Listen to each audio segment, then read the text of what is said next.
나는 왜 이렇게 미국이 죄다 간당간당하죠, 제 눈에는. 많은 분들이 25년, 24년은 어쨌든 간에 성장을 이렇게 돈 써서 성장을 할 거야 라고 한다면 그 비용에 대해서는 생각을 안 하고 M7은 돈을 이만큼 썼으니까 이거에 10배씩 더 수익이 나겠구나. 근데 이제는 조금씩은 비용은 어떻게 할 건데 라는 얘기를 하고 있는 거라고 봅니다. 기술주나 성장주는 투입을 하고 연구하고 이게 성과까지 나오기가 시간이 길게 걸리는 자산이잖아요. 코로나 이전에 디플레이션 사이클 때 가장 좋은 자산입니다. 제가 보는 전망대로 명목 GDP를 높이고 실물경제 인플레이션이 높아지는 상황이라면 그때는 가치주나 경기민감주가 좋아지고 결국에 그럼 한국도 비용이 있을 거잖아요. AI 하이퍼스케일러들의 비용이 이제 반도체라면 그 반도체에 대한 비용도 있겠죠. 결국 명목 경기가 한국도 뜨겁고 어떤 소비나 이런 것도 살아난다든지 낙수 효과가 되면 결국 그 모든 거의 마지막 최종단은 에너지거든요. 그 에너지가 충분하냐. 결국 전 세계에서 명목 성장을 대변하는 원유가 정말 고삐가 풀린다든지 특히 지금 미국과 이란의 전쟁이 있을 수도 있는 분위기인데 어떤 그런 문제가 발생한다면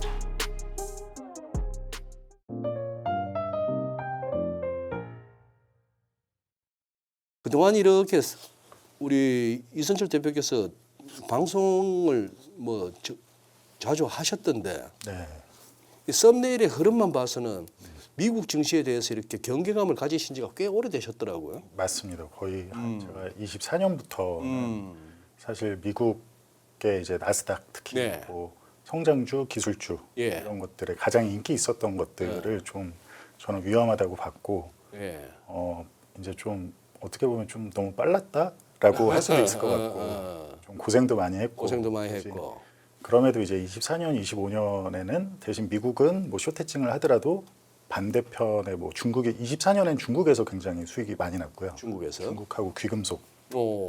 귀금속은 굉장히 예전부터 저렴할 때부터 많이 매수를 했었기 때문에 25년에도 뭐 어떤 경기 민감주라든지 그리고 이제 뭐 귀금속 사실 귀금속 트레이드도 계속 됐기 때문에 거기서 좀 수익이 많이 났습니다. 그래서 절대 수익으로는 늘 저희는 이제 한 20% 정도는 늘 좀 복리로 가져갈 수 있는 거를 추구를 하는데 그 정도는 매년 계속 달성을 하고 있습니다.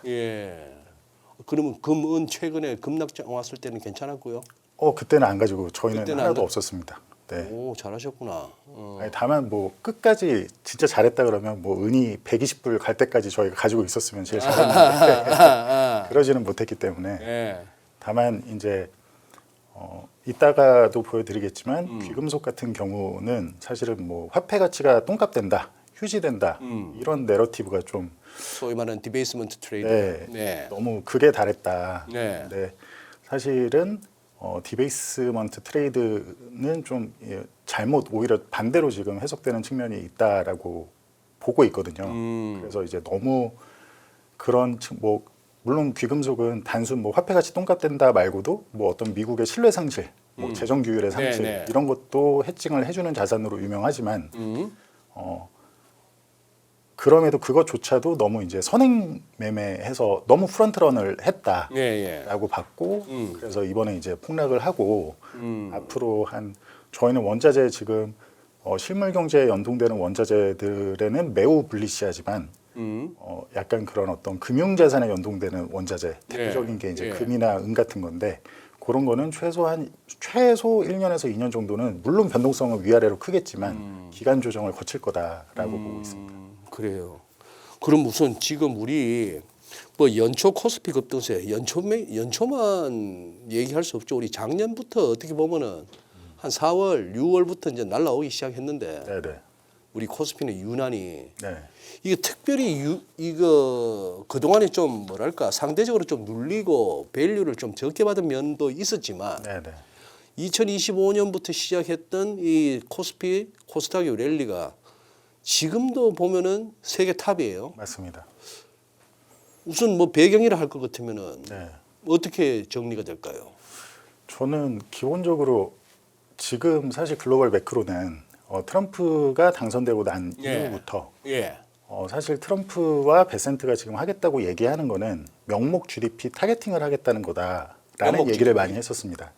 그래서 25년 초에도 제가 아마 그때는 이제 소장님하고는 못했지만 여기 연합에 출연해서 미국이 아닌 바깥이 좋을 거다. ROW가 좋을 거다. 그리고 미국은 듀레이션이 제일 안 좋을 거다. 듀레이션이라고 한다면 뭐 나스닥이라든지 아니면 장기 국채 이런 게 안 좋을 거다라고 얘기를 했는데 실제 이제 25년에 이제 미국 바깥의 나라들이 훨씬 좋았죠. 이제 왜냐하면 거기에는 여러 가지 뭐 밸류에이션이나 여러 가지 뭐 측면들이 그 다 복합적으로 작용하지만 예. 기본적으로 지금 트럼프 정권이 하겠다는 거는 많은 분들이 오해하시는 게 이제 돈을 찍어내는구나, 돈을 계속 펑펑 찍겠구나라고 생각하시지만 그게 아니고 명목 GDP 지출 확대를 통해서 그러니까 정상적인 국채 발행을 통해서 돈을 빌리고 네. 국채 발행을 해서 돈을 조달한다는 건 그건 돈을 찍어내는 게 아니잖아요. 시중에 돈을 갖다 이제 그렇죠. 흡수하는 거죠. 흡수하는 그러니까 거죠. 채권이라고 하면 저축인데 저축에 고여있던 돈을 고여있던 지출로 가져오겠다. 정부 지출로. 그래서 그걸 확대해서 굉장히 소비를 많이 하겠다. 그 얘긴데 사실은 그거는 같은 통화량 베스킷 안에서 네. 단순히 돈의 주체가 옮겨오는 거거든요. 근데 사실 25년에 뭐 귀금속뿐만 아니라 네. 뭐 비트코인, 나스닥, 뭐 일부 제가 봤을 때는 뭐 부동산 네. 등등의 어떤 듀레이션이 긴 자산들은 계속해서 그런 디베이스먼트 내러티브, 그러니까 돈을 전 세계가 이게 또 미국뿐만 아니라 네. 미국 바깥의 나라들도 계속해서 정부들이 재정 지출을 확장하고 있잖아요. 그렇죠. 그러니까 그런 이렇게 돈을 쓴다니까 다 돈을 찍어내는구나. 일본도, 똥값 된다. 중국도, 한국도 뭐. 맞습니다, 맞습니다. 그래서 워낙 똥값 될 거야. 뭐 이제 네, 이런 내러티브가 네. 너무 득세했던 거죠. 네. 이제 그런 차원에서 사실은 디베이스먼트 내러티브가 계속 갔는데, 예.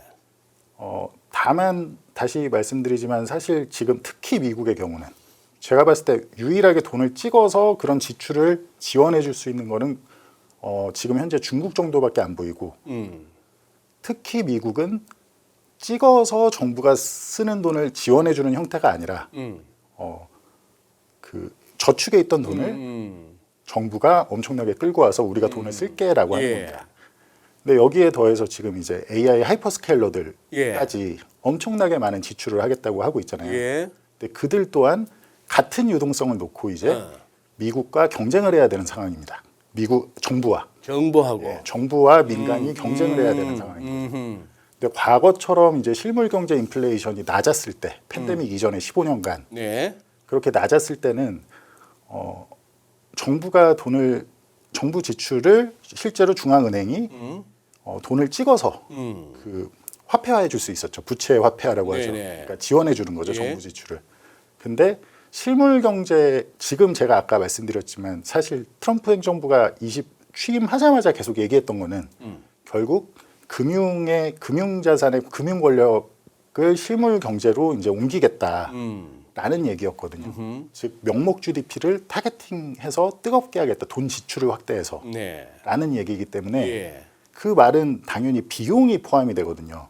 비용. 그런 명목 GDP를 타겟팅을 하고 명목 GDP를 높이겠다라는 거는 비용 없이는 되지 않습니다. 그러니까 명목 GDP는 사실 실질 GDP 플러스 인플레이션이잖아요. 그렇죠. 근데 그렇게 돈을 무작정 민간에서 내가 돈 많이 쓸게, 민간도 그렇고 정부도 그렇고 같은 곳에다가 많이 쓸게라고 한다면 이거는 굉장히 금리 환경, 그러니까 금융 환경에는 사실 긴축적인 요인이 될 수밖에 없습니다. 금리가 오를 수밖에 없죠. 맞습니다. 특히 미국은 소비자 물가가 아직까지도 지금 팬데믹 이후로 지금 6년째 연준의 목표치 아래로 절대 내려오질 않고 있죠. 그래요? 네. 그래서 그 말은 사실은 어떻게 보면 디베이스먼트 내러티브, 그러니까 돈이 똥값이 된다가 아니라 오히려 반대로 사실은 지출을 확대하는데 중앙은행은 손이 묶일 수밖에 없는 상황이기 때문에 어떻게 보면 디베이스먼트 내러티브의 살짝 반대편을 일단은 우려를 하시는 게 맞고 투자 관점에서 반대로 명목 GDP를 타겟팅한다는 건 어쨌든 실물 경제, 예. 과거 몇 년과는 다르게 오히려 실물 경제가 뜨거워질 수가 있는 거거든요. 예. 그럼 실물 경제가 뜨거워진다는 건 진짜 말 그대로 전통 뭐 산업들이나 그리고 또 이제 금리는 이제 엄청 인하를 하려고 하고 있잖아요. 아마 케빈 월시도 분명히 트럼프 대통령과 확실한 약속을 했을 텐데 그렇게 해서 앞에 금리는 어쨌든 내려가는 그런 기조로 잡히면서 특히 지금까지 계속해서 미국이 지출 확장을 하고 있는 부분을 감안하면 그거는 굉장히 실물 경제를 명목 경제를 뜨겁게 하는 요소다. 그러니 오히려 최근 왜 1월에 에너지가 그렇게 오르고 예. 코스피가 왜 25년에 그렇게 전 세계에서 1등을 했냐. 원래 4월에 해방의 날 전까지만 해도 중국이 계속 1위였습니다. 네. 근데 해방의 날 때 트럼프가 너무 사람들이 예상치도 못한 관세를 하면서 이제 관세 당사자들은 아무래도 불리할 수밖에 없고요. 미국이든 중국이든. 근데 코스피는 사실 근본적으로 다 경기 민감주잖아요. 코스피라고 한다면 그 안에 있는 건 다 경기 민감주기 때문에 그렇게 볼 수 있죠. 네. 지금까지는 내러티브가 어떤 AI가 세상을 바꿀 거야, 성장을 바꿀 거야, 이렇게 성장을 무제한 일어날 거야라고 하면서 비용에 대해서는 아무도 걱정을 해오지 않았는데, 근데 이제는 그래서 비용을 걱정 안 하다 보니까 하이퍼스케일러들이 돈을 많이 쓸 거야라고 하면은 계속해서 주가가 원래 올랐었죠. 그랬죠. 25년하고 그랬죠. 24년에는. 어. 그런데 이제는 돈을 많이 쓸 거야라고 하면 하이퍼스케일러들은 주가가 빠지고 그렇게 많이 써서 진짜 너희가 회수할 수 있어? 근본적인 질문, 시작돼야 될 질문이 근본적으로 이제야 시작이 된 거죠. 네. 빠지고 반대로 그럼 그거에 대한 1차적인 비용의 수혜자가 비용은 누군가의 또 소득이니까 제가 얼마 전에 그 신영증권의 그 김학균 센터장님 센터장. 굉장히 예. 존경하는 센터장님 예. 제가 뵙지는 못했지만 아하. 그 센터장님이 말씀하셨듯이 비용은 누군가의 소득이기 때문에 일단 1차적인 소득은 삼성전자와 하이닉스 같이 실제로 AI가 그렇게 모든 사람들이 다 같이 이제 뭐 퍼스널 에이전트처럼 다 쓰게 된다면 얼마나 많은 메모리를 필요로 하겠어요. 이제 그런 현상이라고 본다. 그래서 다만 이제 제가 여기서 오늘 좀 말씀드리고 싶은 거는 코스피도 워낙 가파르게 상승했고 예. 제가 이제 ROW 그러니까 신흥국이 미국을 아웃퍼폼하는 장세가 오래 갈 거라고 저는 보고 있고 그렇지만 너무 일단 좀 부담된다. 이 속도나 여러 가지 측면에서 좀 부담되는 측면이 있고 예. 그리고 결국 이제 비용의 최종적인 얼굴은 명목 GDP 타겟팅이 맞다고 한다면 그거의 최종적인 얼굴은 사실은 원자재입니다. 그리고 원자재 중에서도 네. 아까 말씀드렸듯이 귀금속이라고 하는 거는 이제 디베이스먼트 내러티브. 뭐 끝없이 돈 찍어낼 거야. 귀금속은 사실 제가 한국에서는 거의 정말 옛날부터 사야 된다고 많이 얘기를 했었거든요. 예. 그런데 지금은 하나도 일단 없을 만큼 그런 디베이스먼트 내러티브를 대변하는 건 귀금속이지만 오히려 지금은 그런 명목 GDP를 타겟팅해서 명목 GDP를 높인다라고 하는 거는 그걸 대변하는 그러니까 명목 성장을 대변하는 자산은 원유입니다. 그러니까 많은 분들이 뭐 AI 투자라고 하니까 다 뭐 원전 생각하시고 뭐 이제 전력 뭐 이렇게 생각하시는데 맞습니다. 네. 네. 결국에는 그 모든 옵션들은 굉장히 실제 캐펙스가 들어가고 그게 성과가 나기까지 시간이 많이 걸리는 것들이고요. 그나마 원전이 빠르지만 원전도 그 시차가 꽤 길고 절대 그 AI의 수요를 지금 저희가 확산하는 성장 속도로 치면 절대 잡을 수가 없습니다. 결국 모든 전력이나 모든 에너지의 최종 대부자가 화석연료입니다. 결국 기름 때우면서 갈 수밖에 없는. 맞습니다. 그게 원유와 천연가스고 예. 디젤 예를 들면 AI 그런 데이터 센터 있잖아요. 예. 예시를 하나만 드리면 제가 너무 방대한 걸 앞쪽에 그냥 쭉 얘기를 드리는 것도 같은데 여기까지만 하고 네. 그래요. AI 데이터 센터가 그 너무 많은 이제 그 예를 들어서 수요가 많고 이제 뭐 예를 들어 전력에 문제가 생긴다라고 할 때 비상시에 혹시 뭐를 돌리는지 아십니까? 뭘 돌려요? 그 비상 발전소가 항상 있어야 되거든요. 그렇죠, 그렇죠. 다 디젤로 돌리기. 디젤로. 네, 맞습니다. 그러니까 실제 지금 성장 속도나 수요의 그것과 봤을 때 그럼 정말 에너지의 끝은 아직까지 절대 뭐 재생에너지라든지 그런 게 될 수 없다. 특히 뭐 원전도 아직은 사실은 그 수요를 감당하기 전혀 충분하지 않다라고 말씀드리겠습니다. 그래요. 트럼프 대통령은 유가 낮추는 게 아주 그쪽에 올인하다시피 하는데 그럼 유가 하락세에도 한계가 있겠네요. 저희는 지금 그 포트폴리오의 원유를 원래 한 섹터를 절대 그 몇 프로 이상 올리지 않거든요. 근데 지금 에너지 관련 섹터를 50% 이상으로 처음으로 높였습니다. 그래요. 그 정도로 높인 적이 없는데, 그러니까 즉 지난번에 봤던 55불 정도가 바닥이라고 보고 있고 원유는 아마 많은 분들이 에너지 섹터는 많은 분들이 깜짝 놀랄 정도로 향후 5년에서 7년, 8년 사이 그 명목 고점이 굉장히 높아질 거라고 보고 있습니다. 그렇게 보고 계신다. 네네. 아 그래요. 너무 반대하는 아니 일단은 먼저, 일단은 그거 말씀 합니다. 예. 드리고 해야 이게 이해나 좋습니다. 설명이 좋아요. 쉬우실 것 같아서. 예. 근데 우리 코스피 쪽은 네. 그런 어떤 펀더멘털을 떠나서 일단 유동성 장세라는 것도 우리가 부인할 수 없잖아요. 우리 유동성이라는 게 이제 정확히 이게 딱 구분이 되셔야 되는 이제 그 시청자분들이 구분을 하시면 제 생각이 좋을 것 같은 게 어떤 기본적으로 나라가 빚을 내서 국채를 발행해서 돈을 쓴다. 그거는 확실히 어쨌든 간에 성장 쪽에는 굉장히 프로그로스 그러니까 친성장적인 요소이죠. 어느 나라든. 친성장적인 요소인데 실제로 지금 많은 분들이 생각하는 유동성이라고 보통 말하는 그 워딩은 어떻게 보면 돈을 찍어내서 어떤 그 뭐 광의 통화가 M2가 엄청 늘고 뭐 이런 얘기를 하시는 거거든요.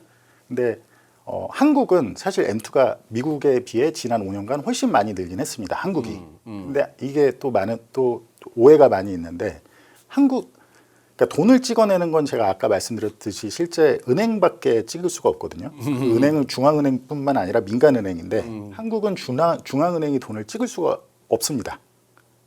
하느니 예, 뭐 RP 매입한다 그거 가지고 돈 찍는다고 하시는 분들 계신데 그럴 수 없다라고 저는 그냥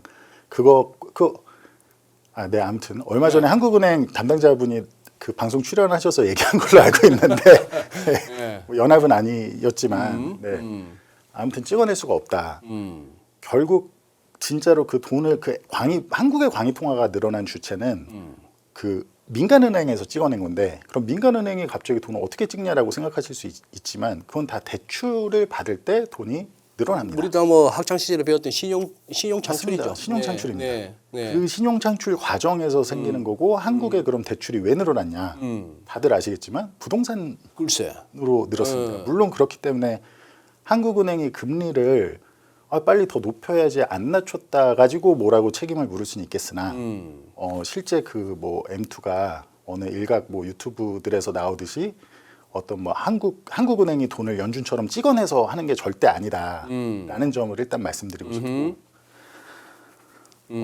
그렇기 때문에 어쨌든 현재는 그런 실제 AI에 대한 삼성하고 이제 그 하이닉스 같은 경우는 첫째 그 한국에서 지금 한국 정부가 워낙 지출 확장 정책으로 가고 있는 그런 친성장적인 프라이싱이 되고 있는 것도 맞고 둘째는 실제로 AI 그 하이퍼스케일러들이 워낙 지금 돈을 서로 쓰겠다고 하고 있으니까 여러 가지가 이제 복합적으로 작용을 하고 있는 거죠. 다만 그런 돈을 찍어내는 그것과는 상관이 없다. 그리고 이제 결국에 그럼 한국도 그 비용이 있을 거잖아요. AI 하이퍼스케일러들의 비용이 이제 반도체라면 그 반도체에 대한 비용도 있겠죠. 결국 명목 경기가 한국도 뜨겁고 그래서 진짜 뭐 어떤 소비나 이런 것도 살아난다든지 어떤 이게 낙수 효과가 되면 결국 그 모든 거의 마지막 최종단은 에너지거든요.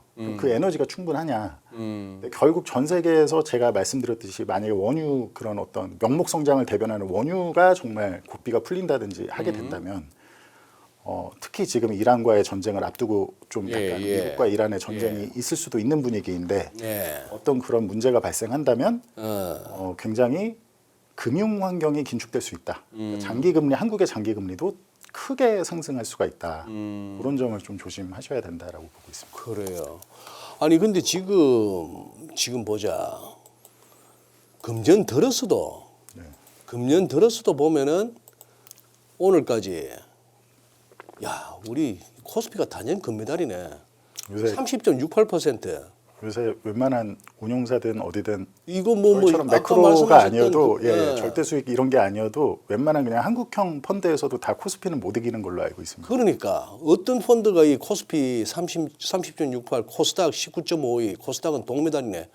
은메달이 튀르키예 26%, 브라질, 그다음 대만, 태국. 그러고 나서 필라델피아 반도체 지수가 14% 나오고 일본, 그리스. 그러니 지금 자꾸 그 얘기가 나올 만도 하네. 이제 미국에서 돈 빠져나와서 조금 다른 데로 갈만하다 하는 그 흐름이 아직도 있는지 모르겠는데 뭐 유동성을 아까 우리 이 대표께서 말씀하신 그렇게 거창하게 얘기하는 것도 있지만 이렇게도 볼 수 있는 거 아니에요. 사람들이 그냥 은행에 넣어뒀던 네네. 적금으로 해놨던 뭐 아니면 뭘 이렇게 했던 이거 다 깨서 지금 주식 들어오고 있다고 보면 이 돈도 엄청나잖아요. 이게 제가 봐서는 100조는 나올 수 있거든요. 충분히 나올 수 나올 수 있는. 네, 맞습니다. 그러니까 지금 부동산 쪽으로는 꼼짝도 못하게 해놨지. 맞습니다. 정책적으로 그런 식으로 했으니 그래서 연휴 동안에 월화수 다음 주 월화수를 갖다가 미국장이 사흘 연속 빠진다 한들 네네. 목요일 날 우리 장 열리면 개장 초에 조금 반영하고 네네. 저는 또 득달같이 이 장 못 누렸던 그 예탁금으로 들어와 있던 돈들이 또 탄탄하게 받쳐서 한국장은 이 아직까지는 그 곳간에 네네. 실탄이 많으니까 네네. 무기고에 네. 그런데 아니, 나는 왜 이렇게 저 연휴 앞두고 오늘도 조금 뭐 방송 준비하면서 들여다보다 보니 왜 미국이 죄다 간당간당하죠 제 눈에는. 그게 이제 제가 아까 말씀드렸듯이 네. 원래는 하이퍼스케일러들이 뭐 지출을 캐펙스를 확대하겠다라고 할 때는 본인들이 보유하고 있는 현금이 워낙 많았습니다. 네. 그래서 굳이 뭐 채권 발행을 한다든지 이렇게 회사채를 발행해서 돈을 조달할 필요가 없었는데 네. 이제는 그 규모가 너무 막대해지고 정부가 쓰겠다 향후 5년 동안 쓰겠다는 것과 비견할 정도의 규모를 자꾸 지출하겠다고 막 이런 얘기들을 하니까 그러니 실제로 이제는 회사채를 발행하고 있는 거죠. 네. 근데 말씀드렸듯이 대출을 만약에 하이퍼스케일러들이 그 돈을 은행으로부터 받을 수 있다면 그건 광의통화의 상승을 야기하는데 그게 아니고 이걸 꼭 그 보시는 분들이 아셨으면 좋겠는 게 그런 돈의 지출에 대한 수요가 많아서 정부든 하이퍼스케일러든 채권을 발행한다는 건 네. 단순히 광의통화를 늘리는 게 전혀 아니고 같은 유동성 그러니까 저축의 같은 통화량 하에서 저축에 있던 돈을 지출로 끌어오는 거일 뿐이거든요. 네.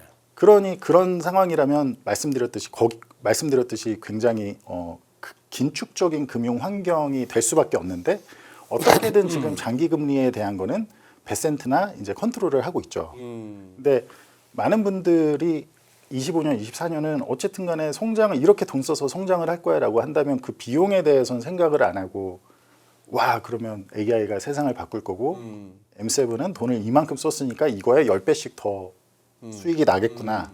인데 이제는 조금씩은 정말 근데 그 비용은 어떻게 할 건데? 라는 얘기를 하고 있는 거라고 본다. 그래요.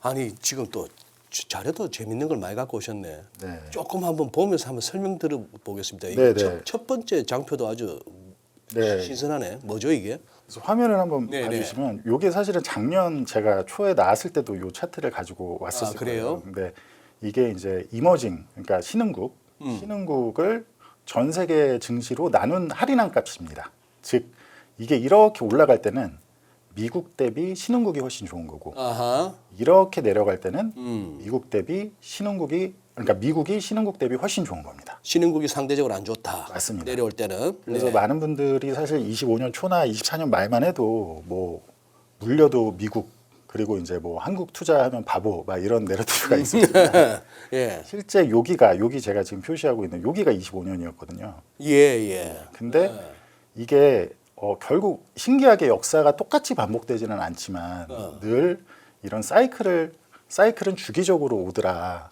이게 어떤 그런 거를 제가 말씀을 드리고 싶은데 기본적으로 지금 지난 2010년, 11년부터 지난 15년간은 신흥국이 너무 미국 대비 언더퍼폼을 한 거죠. 요 차트 보시면 이렇게 내려와 있잖아요.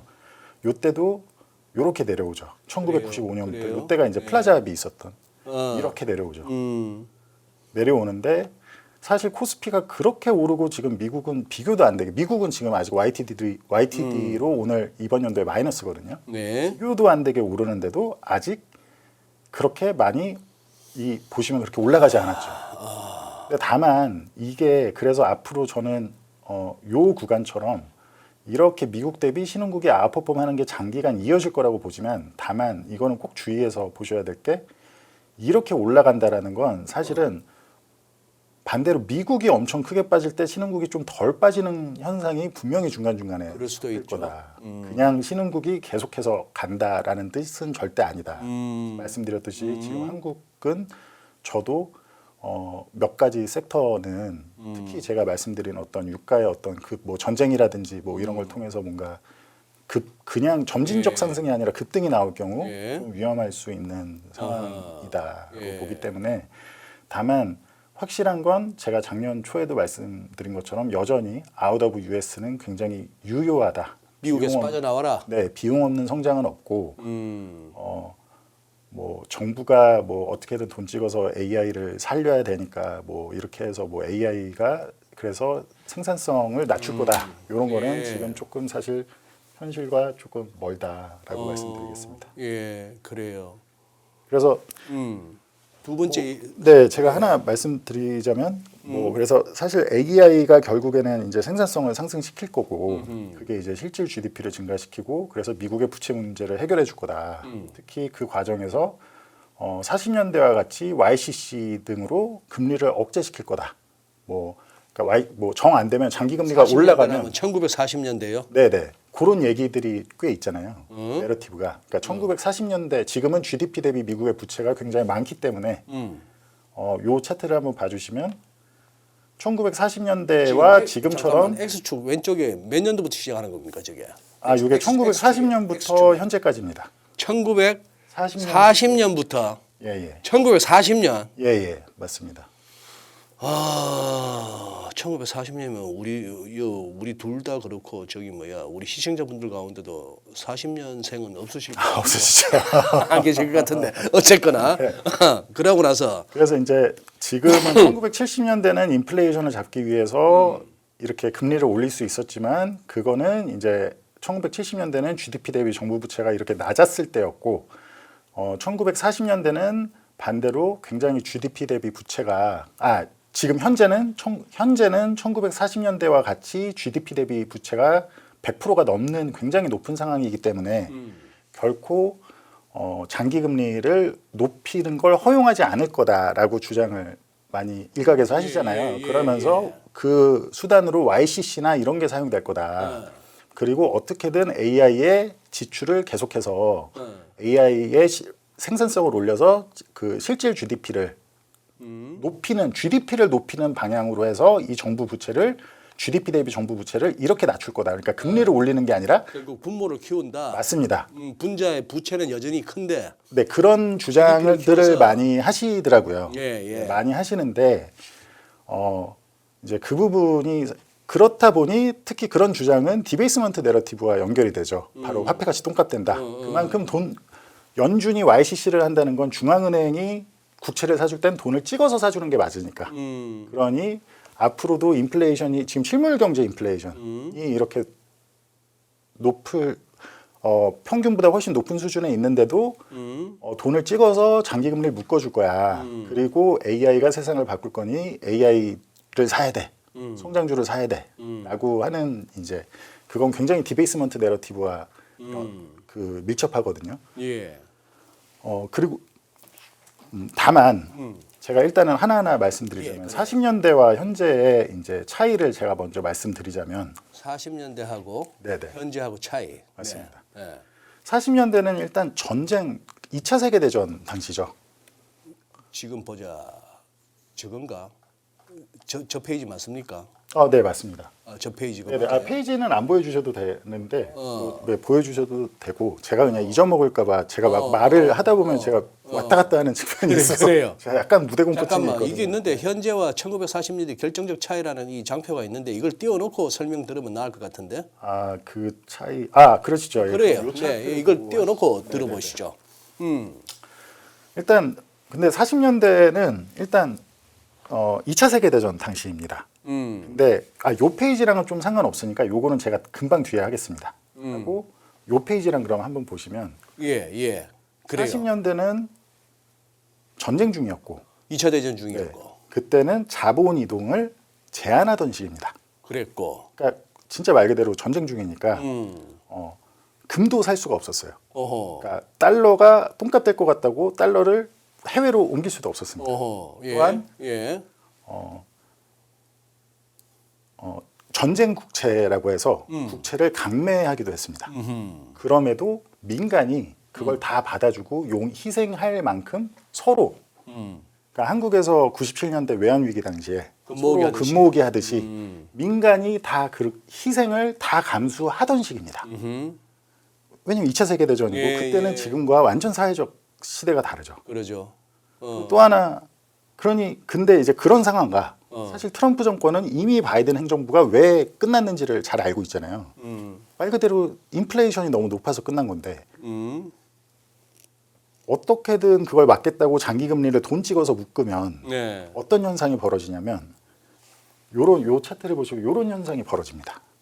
40년대에 미국의 그러니까 실물 경제 인플레이션 CPI는 많은 분들은 70년대가 가장 높았다고 생각하시지만 40년대는 훨씬 높았습니다. 아, 그랬을 것 같아요. 예, 20%를 넘길 정도로 예. 높았는데 그럼에도 그게 용인이 되는 시기라는 거죠. 근데 과연 지금 40년대처럼 그렇게 쉽게 YCC나 이렇게 통해서 미국 정부가 단순히 앞에 금리는 낮출 수 있겠으나 뒤에 금리가 인플레이션 때문에 앞에 올라가거나 금리를 할 때 하시는 단기를 말씀하시는 거고. 네, 단기 금리 뒤는 맞습니다. 장기. 오케이. 맞습니다. 네네. 근데 그런 장기 금리가 인플레이션 압력으로 올라갈 때 과연 그거를 개입할 수 있겠느냐라는 거는 사실은 굉장히 개입이라는 게 어떤 돈을 찍어가면서까지 개입을 할 수 있겠느냐라는 건 굉장히 좀 오류가 있을 수 있다라는 거를 말씀드리는 거고 예. 물론 뭐 정말 유가가 어떻게든 계속 오르지 않고 낮은 상태로 유지된다면 유가라는 건 결국 인플레이션의 어머니라고도 할 정도로 굉장히 인플레이션의 중요한 자산이기 때문에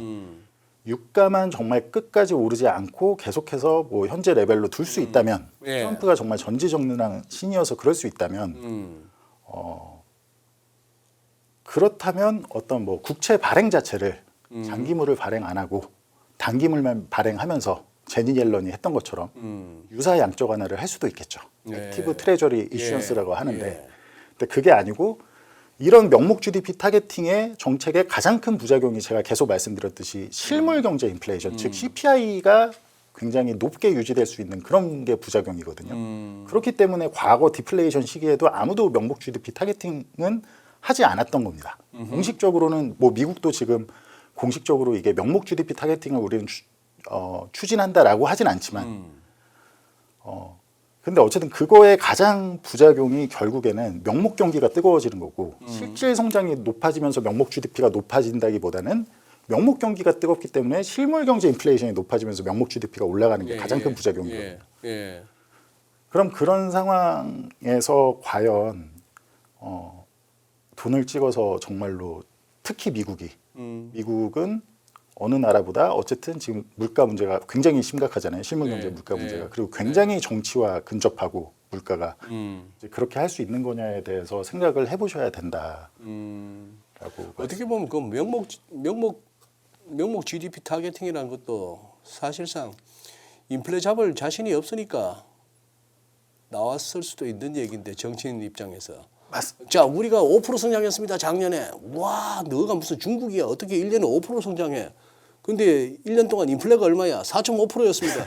그럼 꼴랑 실질로 따지면 0.5% 성장. 맞습니다. 뭐 거의 정체. 맞습니다. 그러나 명목으로 따지는 GDP는 또 그렇게. 그래서 우리가 항상 이렇게 GDP도 보면은 실질 GDP, 인플레이션 엔 그런 걸 갖다 따지기도 하고 합니다만 하기야 뭐 우리 주식하면서 그런 거 따집니까? 남들이 주식 사서 돈 벌었다 하니까 일단 막 예금 적금 깨서 막 주식 한번 해보는 거고. 맞습니다. 여도 더도 다 온통 반도체 하니까 막 보따리 들고 가서 반도체 사주세요 하는 거고 무슨 반도체 하니까 아무 반도체요 이렇게 막 그런 겁니다만 좋습니다. 예. 아니 그런데 저기 보자. 지금 이제 금리를 말씀하신 거 같고. 근데 이제 현 40년대하고 지금은 결정적 차이인데 결국 저렇게 해서 풀어나간다. 야, 저기서 저걸 아까 저거 GDP 대비 정부 부채 저 차트 한 번만 더 보여주시면은 저걸 어떻게 해야 저걸 조금 낮추지? 아까 말씀하신 대로 진짜 그래서 지금까지 설명하신 게 빚을 줄일 수는 없는 거고 그래서 GDP를 키워서 GDP 대비 부채 비율을 좀 낮춰서 그래프 좀 모양 예뻐지게 만들자는 건데. 그래서 이제 사실 결국엔 이때도 40년대도 사실 실질 생산성이 올라가서 내려간 게 아니고요. 이때도 명목 GDP는 높았으나 실질 성장은 마이너스였습니다. 대부분의 기간이. 네. 근데 이때도 결국엔 인플레이션을 통해서 낮춘 겁니다. 인플레이션을 네, 통해서. 맞습니다. 근데 여기서 이제 주의하셔야 될 게 많은 분들은 보통 인플레이션이라고 얘기하면 자산 인플레이션과 실물 경제 인플레이션을 헷갈려 하시는데 네. 그러니까 CPI 등이 아까 말씀드린 대로 20%씩 넘게 올라가고 하니까 그러니 당연히 그 GDP 이 GDP 대비 정부 부채라는 건 명목 GDP 대비 명목 정부 부채거든요. 예. 그러니까 여기서 사용하는 것조차가 명목 GDP입니다. 그러니 이렇게 내려가는 거고 어느 정도는 그렇기 때문에 명목 GDP 타겟팅을 한다는 건 실제로 이렇게 낮추려고 하는 건 맞습니다. 네. 예. 그래서 아마 좀 낮춰갈 거예요. 낮춰간다. 다만 그런다고 해서 이게 정말 YCC까지 사용하면서 어떤 지금 그 디베이스 내러티브라고 하죠. 그 화폐가 똥값되는 이제 그런 상황을 통해서 중앙은행이 돈을 찍어서 이제 그런 방식으로 하게 되면 이건 20% 가는 진짜 그런 인플레이션이 올 수 있는 거고 그거를 베센트나 케빈 월시가 모를 리가 없다. 제가 말씀드리고 싶은 거는 그렇기 때문에 이거를 이렇게 낮추는 방법에서는 어느 정도는 지금은 마치 꼭 핀셋처럼 10년 금리가 뭐 4%대에서 잘 안 움직이고 있잖아요. 내려가지도 않고 올라가지도 않고. 근데 아마 제가 봤을 때 5% 정도 위로는 이제 허용할 수밖에 없다고 허용할 거라고 저는 보고 있고요. 장기 금리가. 그리고 가장 중요한 건 결국 실물 경제가 내려오기 위해선 부의 효과가 내려와야 되는데 지금 대부분 미국인들의 부의 효과는 다 듀레이션 자산에 있습니다. 그러니까 듀레이션 자산이 뭐죠? 나스닥 같이 기술주, 그러니까 미국 주식은 기본적으로 시가총액의 대부분을 나스닥 같은 자산, 그러니까 듀레이션이라고 하면 듀레이션이 긴 자산을 얘기하거든요. 그러니까 기술주나 성장주는 어떤 투입을 하고 연구하고 이게 성과까지 나오기가 시간이 길게 걸리는 자산이잖아요. 즉 코로나 이전에 디플레이션 사이클 때 가장 좋은 자산입니다. 그런 디플레이션일 때 다만 오히려 인플레이션 사이클이 그러니까 제가 보는 전망대로 명목 GDP를 높이고 실물 경제 인플레이션이 높아지는 상황이라면 그때는 가치주나 경기 민감주 같이 그런 게 좋아지고 왜냐하면 인플레이션 사이클이라고 한다는 건 당장 미래의 현금 흐름을 현재로 할인했을 때 현재의 돈 가치를 높이거든요. 네. 현재의 돈 가치를 굉장히 높이는 측면이 있기 때문에 그렇기 때문에 더더욱 지금 그렇게 돈을 많이 쓰겠다고 이제는 비용을 이제 걱정하기 시작하는 거죠. 어떻게 할 건데 이러면서. 야, 벌써 40분이네. 아니, 이 대표님. 예. 그러면 제가 이렇게 한번 여쭤보겠습니다. 지금까지 설명 들었던 거는 베센트하고 저기 파월 다음에는 워시가 고민하라 하세요. 네네. 트럼프가 고민하고. 네네. 그건 저는 우리는 고민하기 싫어요. 네네네. 나는 그냥 돈만 벌면 돼. 맞습니다. 미국 주식이든 한국 주식이든 해갖고 돈만 벌면 되는데 뭐 명목 GDP가 커지든 말든 네네네. 부채 비율이 줄든 말든 네네네. 뭐 장기 금리가 내리고 오르고 뭐 난 됐고 주식만 네네네. 이게 이제 우리 대부분의 시청자분들이나 일반인들의 생각이에요. 네네. 그건 뭐 정책적인 어떤 고민을 내가 할 필요는 없다 이건데 네네. 문제는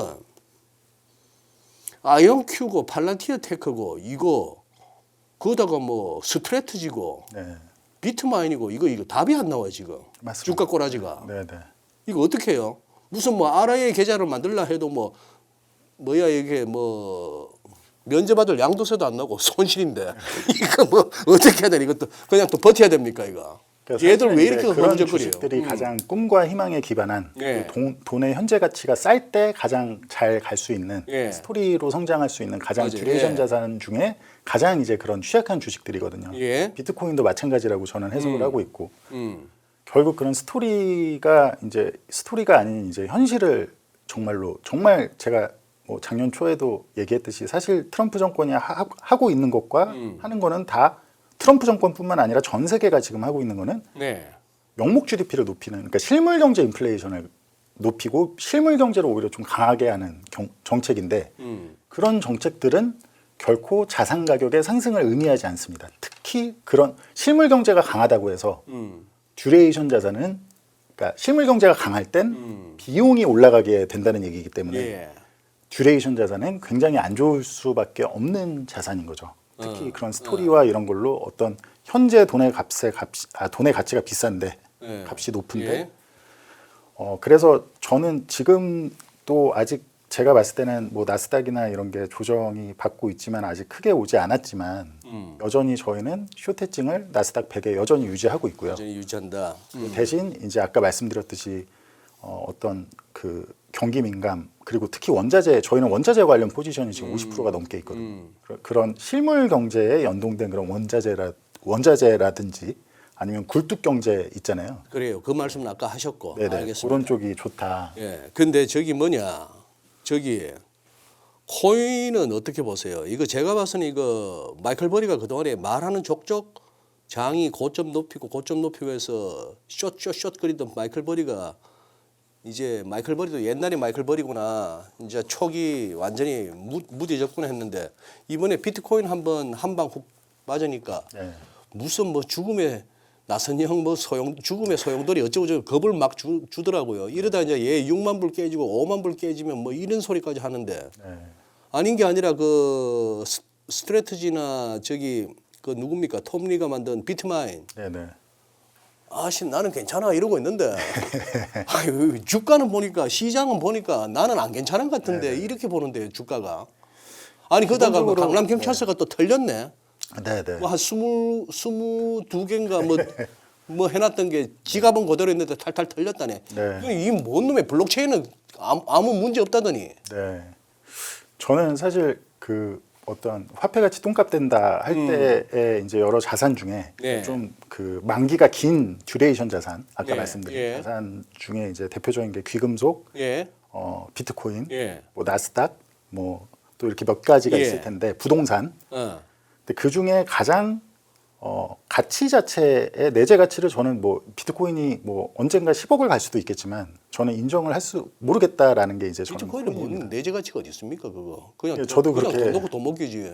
그렇게 생각하시는 분이 저는 그렇게 생각을 합니다. 그래서 예. 뭐 스테이블 코인이 그거 무슨 가치가 서로 뭐 그냥 네. 예를 들어서 뭡니까 선철 코인, 진우 코인이라고 한번 해보죠. 사람들이 그냥 트럼프 거래를 안 코인처럼. 해서 맞습니다, 거래를 안 해서 그럼 멜라니아 코인이나 뭐가 다릅니까? 네. 뭐 블록체인이 너무 좋은 기술인 건 알겠으나 저는 아무튼 아무리 봐도 굳이 귀금속 금이나 은 대신에 굳이 그런 자산 이 디베이스먼트 내러티브 자산이 비트코인이 돼야 되는 걸 모르겠다라고 생각하는 입장에서 네. 봤을 때는 네. 그런 듀레이션 자산 중에 가장 좀 취약한 연결고리가 먼저 깨지는 걸로 보고 있습니다. 비트코인이 사실은 로그 스케일로 해서 좀 제가 오늘 준비는 못했는데 장기 차트로 보면 지난 13년간의 그 지지를 깨고 지금 내려왔거든요. 13년 그래요? 동안 계속해서 13년 동안의 기술적 지지선이 깨졌다고요? 네네 코인에서. 13년간 이어진 게 로그 스케일로 봤을 때 로그 스케일로 결국- 그 선이 깨지는 건 큰데. 네네. 명목 경제가 강하다는 게 굉장히 실물 경제가 강하다는 게 좋게 느껴지실 수 있겠지만 그거는 특정 섹터나 일부 국가들에 한정될 거고 사실 명목 경제가 정말 앞으로 강한 상황이 좀 이어진다면 당분간 예. 이어진다면 그런 듀레이션 자산 지금까지 지난 10년 15년간 리세션 내러티브를 타고 계속 좋았던 듀레이션 자산은 좀 쉽지 않다. 나중에 제가 생각하는 저는 리세션이 분명히 온다고 보거든요. 네. 다만 그거는 부의 효과가 먼저 내려와야 음. 즉 특히 듀레이션 그 만기가 긴 자산들이 야기하고 있는 부의 효과가 내려와야 사람들이 페이퍼상으로 나 되게 부자인 줄 알았는데 부자가 아니구나를 알아야 그때부터 진짜 소비가 둔화될 거고 네. 특히 그 과정에서 원유의 상승도 굉장히 큰 과정을 할 거라고 보고 있고 그러니까 내려와야 리세션이 오는 거지. 예. 왜냐하면 08년 이후에 양적 완화가 모든 역학을 바꿨다고 저는 보거든요. 제가 보는 매크로 세계에서는 예. 양적 완화를 통해서 실물 경제가 살아나기 전에 일단 자산 가격을 떠받치다 보니까 그것들이 부의 효과를 만들어서 사람들의 소비 여력을 후행적으로 따라오게 소비나 투자 여력을 후행적으로 따라오게 해줬다고 보고 있거든요. 예. 그런 초유의 실험이 08년부터 20년간 지금 가까이 이어져 온 건데 그래요. 반대로의 경우에는 오히려 이제는 진짜 실물 경제가 강하구나라고 해서 어떤 비용의 역습이 시작됐을 때 장기금리라든지 이런 게 어떤 임계점을 넘어서 역습을 시작했을 때 부의 효과가 먼저 내려와야 리세션을 지금 걱정한다고 장기 국채를 사면 장기금리가 내려가면 전 오히려 절대 올 수 없다고 보고요. 명목 실물 경기 그러니까 비용의 역습이 진짜 시작돼서 부의 효과가 듀레이션 자산에서 내려와야 그때 진짜 실물 경제 리세션 얘기가 그때 숫자로 보일 거다라고 보고 있습니다. 그래요. 아니 지금 우리 시청자분께서 시작할 때부터 이렇게 계속 한번 물어봐 달라고 하셨는데 출산율, 인구 증가율과 물가 상승률의 상관관계 어떻게 이 대표님 이 질문에 어떻게 뭐 떠오르세요? 아니 저는 제 일감이 그런데 출산율 낮아, 인구 증가율 낮아, 애 안 낳아, 사람이 안 늘어. 그럼 물가 못 오르는 거 아니에요? 쓸 사람이 없는데. 기본적으로 이제 정치라는 거는 예, 그렇게 인구가 없어지고 오히려 뭐 정말 뭐 일할 사람도 없고 그러면 더더욱 더 큰 정부 정치는 그게 아니어도 원래 더 큰 정부를 지향하고 하잖아요. 예. 자꾸 개입하려고 예, 하고 돈 예. 민간에서 쓰면 훨씬 효율적으로 쓸 돈을 자꾸 정부가 쓰려고 하고 예. 그러다 보니까 결국에 그 상황은 훨씬 많은 분들 생각하는 것보다 훨씬 더 인플레이셔너리 할 거다. 왜냐하면 또 뭐 기본소득 얘기 나올 거고 진짜 뭐 AI가 뭐 모든 노동을 대체한다든지 여러 가지 상황을 했을 때 훨씬 더 인플레이셔너리 할 거다라고 생각을 하고 있습니다. 그래요. 제가 예. 투자 관점에서 좀 좋은 시간이 얼마 안 네, 네, 남았으니까 네. 마지막으로 제가 하나 뭐 보여드리자면 차트를 한번 봐주시면 이게 이제 오일을 그러니까 원유를 은으로 할인한 레시오입니다. 1930년부터 현재까지 유가를 갖다가 은값으로 나눈다. 은값으로 나눈 겁니다. 그러니까 이게 이렇게 낮으면 네. 원유가 은에 비해 굉장히 싼 거고 그렇죠. 그리고 높으면 원유가 은에 비해 비싼 겁니다. 아까 말씀드렸듯이 금하고 은은 원자재 중에서도 어쨌든 어떤 금융자산을 대변하거든요. 네. 어떤 화폐 똥값 될 거야 뭐 이런 걸 가장 크게 대변하는 게 귀금속입니다. 예. 그러니까 즉 지금까지 많은 이 차트를 보면 뭘 알 수 있냐면 지금까지 많은 분들이 시장 참여자들은 다 화폐 가치 똥값 될 거야. 다만 비용에 대해서는 비용의 얼굴은 원유라고 말씀드렸잖아요. 네네. 비용에 대해서는 아무도 신경 쓰지 않던 상황이 으로 계속 흘러왔다라고 이해를 하시면 될 것 같아요. 예. 이게 1월에 월 마감 시에 이 정도였었는데 요거면 어느 정도냐면 지금 역사상 가장 낮은 수준입니다. 그러니까 1980년에 헌트 브라더스라고 혹시 들어보셨나요? 네? 헌트 브라더스 형제라고 1980년에 은을 엄청 비트코인 막 투기하듯이 엄청 그때 당시에는 재벌이었던 분들인데 미국 재벌들이 은을 엄청 매수해서 엄청난 숏스퀴즈를 만들어내서 은 가격을 폭등시킨 적이 있습니다. 그때 대비보다도 더 낮은 수준까지 오일과 원유와 실버, 은의 레시오가 하락해 있다. 그만큼 화폐 가치 똥값 될 거야. 이 디베이스먼트 내러티브가 너무 과하게 와 있다. 근데 이 차트를 보시면 아시겠지만 지금 이 차트를 보는 순간 직관적으로 떠오르는 거는 여기서 더 떨어지기보다는 저 그래프는 위로 튀어줘야 돼요. 맞습니다. 즉 그 얘기는 오일이 오르든지 실버가 더 떨어져야 돼요. 떨어지든지 아니면 실버 대비 유가가 덜 떨어지든지. 덜 떨어지든지. 맞습니다. 예. 아까 그 신흥국, 미국 이 레시오랑 똑같은 개념이죠. 맞아요. 예. 근데 이게 그 말씀하신 것처럼 어떤 뭐 우상향하는 주식처럼 장기로는 늘 꾸준히 뭐 우상향하는 그런 게 아니라 이건 레시오기 때문에 이렇게 왔다 갔다 해야 되는 게 맞습니다. 맞아요. 예. 참고로 지금 시점은 역사상 지금 은 대비로 가장 저렴하다. 다음 걸 보여드리자면 이거는 1880년부터 원유와 S&P 500의 레시오입니다. 지난 뭐 다들 아시겠지만 지난 수년간 22년 그때 하락장 이후로도 다들 이제 인플레이션은 문제가 안 될 거야. 실물 경제 인플레이션은 문제가 안 될 거야. 그리고 다들 화폐 똥값 되고 AI가 생산성을 모두 다 바꿔줄 거야. 라고 해서 이렇게 팬데믹 때 그 유가가 잠깐 그늘물이 마이너스 찍었을 때 당시로는 가장 낮은 수준까지 지금 S&P 500 대비로 내려와 있는 거죠. 예, 그래요. 마지막 하나만 제가 보여드리면 요거는 이제 오일을 또 미국의 M2 통화량으로 할인했을 텐데 지금 이것도 가장 낮은 수준인데 이 모든 제가 아까 말씀드린 S&P 대비로도 그렇고 요렇게 표시해 놓은 시점에는 늘 원유가 굉장히 명목으로 크게 급등했습니다.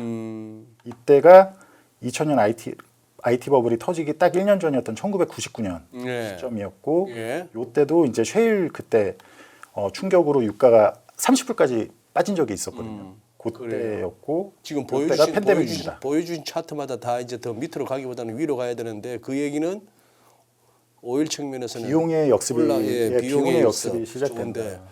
아 그렇게 되니까 그렇게 될 만한 게 뭐가 있나 생각해 보니 조금 찝찝한 것밖에 안 떠오르네요. 결국 이란 한번 호피를 낼라라. 뭐 저는 일단 이제 기본적인 거는 명목 경기를 뜨겁게 하는 거는 어쨌든 수요는 어느 정도 계속 진작시키는 정책이니까 그런 전쟁이나 그런 공급 측 차질이 아니어도 충분히 원유는 우상향할 수 있는 가능성이 높다고 보고 있습니다. 그래요? 그래서 원유가 만약에 점진적으로 우상향한다면 전쟁 같은 거에 충격 없이 그런다면 코스피의 어떤 조정도 조금 늦춰질 수 있다.